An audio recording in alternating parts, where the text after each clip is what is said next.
Na LSS ka na rin ba sa Supernatural ni Ariana Grande? Aba, ayan na. Aba, Ayan hook na. na rin dyan Miss si Lynn. mga batang Riles at Macastar Zephanie. Let's watch this. I want you to name it, I do. Want you to make it. Ganda ng boses, walang ka-effort to.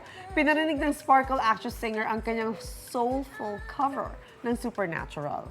Yes, at ang Supernatural ay ang background song sa viral Kim Son Ho trend online, Miss Lynn. Grabe. May 3.6 million views sa TikTok ang cover na yan ni Zephanie. Grabe, ang ganda naman kasi talaga ng boses. Parang recorded, no? Oo, Galing. di ba? Gusto mo bang mauna sa mga balita? Mag-subscribe na sa GMA Integrated News sa YouTube at tumutok sa unang balita.